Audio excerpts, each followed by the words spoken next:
everyone, this is Brian with Diamond Audio again. Today we're going to talk about the digital controller for the LEDs on the SM8F4 series and the SM8F4 from Cerwin-Vega. These have LEDs in the speakers, but they are a digital controlled LED, so your standard LED controller kits won't work for them. You need to specifically use the LEDLC from Diamond Audio, or if you're doing Cerwin-Vega, you would use the RPMLEDLC. Now they are interchangeable, they will work either way, so if you can't get the Diamond model number, you can use the Cerwin-Vega model number. The speakers, however, are very different, so if you're used to buying Diamond, you will want to buy the Diamond. The Cerwin-Vegas have some different specifications on them, so they're not exactly the same. Okay, but the first thing you're going to want to do is you're going to want to download the Symphony Show app that you can see here in my phone. Now I already have it downloaded, so what I'm going to go ahead and do is I'm going to open it up. Okay, and one of the first things you want to do is you want to turn the LEDs on. Now what's going to happen when you first power them up, I've already had these powered up before, but what's going to happen when you first power these up is they're going to start cycling colors. So the first thing you want to do is come in here and hit this little gray button and turn them on. Okay, and you'll see they're flashing in a pattern here. Okay, the next thing you're going to want to do is you want to go into the settings right here in the bottom right. It's the little gear that says settings. You want to make sure you adjust the line sequence. So set red for red, green for green, and blue for blue. If you don't, they'll be out of order. Okay, and then you hit confirm. I've already done this, so I don't need to do it again. Then you're going to go back to the count configuration, which is the second option in the list here. Now you want to set up for how many LEDs you're running in the total setup. The controller will take up to 8 speakers on this controller. Okay, so if you're doing that, if you're only doing 6 like I have here, you're going to need to set it for 90. There are 15 LEDs in each one of the speakers, doesn't matter which size they are. So we have the 6, the 8, and the 6x9, and there's 15 LEDs in each one. So you're going to set your total count for 90. Okay, then if you want to set lights in a certain mode, so like I have it set for 15, so each speaker operates in whatever mode we set up. Okay, you can reduce that and it will move a little differently, but you can play around with that and get it how you like it. After each adjustment, click confirm on each one and that will be set. Once you've done that, you can go back out and you can go to the color options, and now you'll see you just tap a color. There's white, there's green, there's yellow, there's an aqua blue or a light blue, there's red, there's purple, there's darker blue, and there's orange.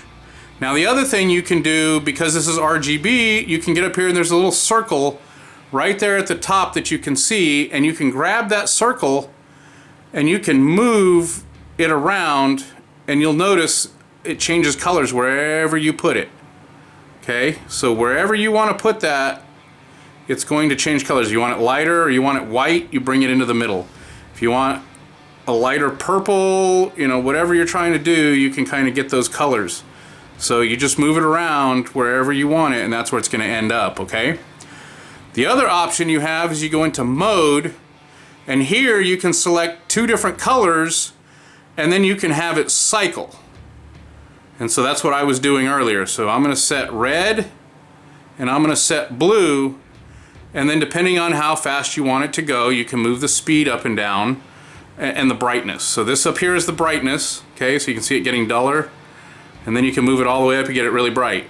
And then if you want to adjust the speed, you just move it up and you'll see that it gets faster and faster and faster until you get all the way to the top, and it's like does this really weird strobe type setup, okay? So there you go. The other thing you could do is if you wanted to launch some music, you can go in here, you can hit pause, okay, and it'll pause. You hit play, it'll go again. you can add music to this. So you could go in here and connect to your music, and the lights will play in time with the music. Okay, so let's see. I don't know if it's playing anything there. Oh, it's playing, so it's going off of Van Halen AFU from my playlist, and you can see that it's flashing in time with the music.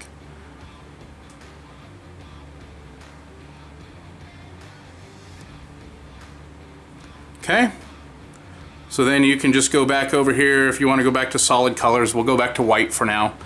All right, so that's what I really wanted to show you guys, is just how this all works and goes together.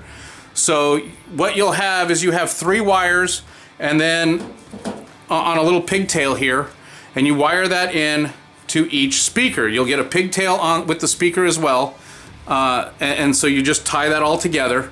I just have them soldered end to end right here, so because I didn't need any more length. If you're running them on a bike, you will probably need more length for some of them, and you'll have to extend that out.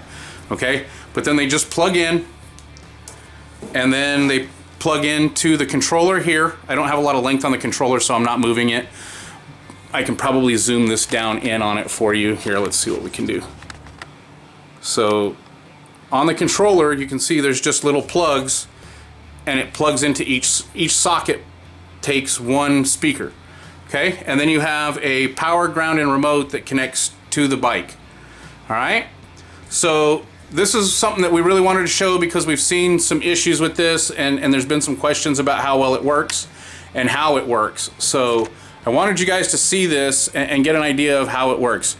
If you have any questions, please feel free to reach out to us. You can email me at brian@dat-cvm.com, or you can find us on the web on Facebook. There's a couple of different groups that we're in. The Diamond Audio Motorcycle Group is the best way to find us if you don't email us.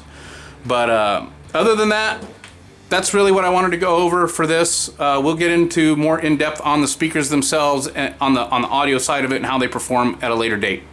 All right, guys, thank you so much, and look forward to talking to you all again very soon.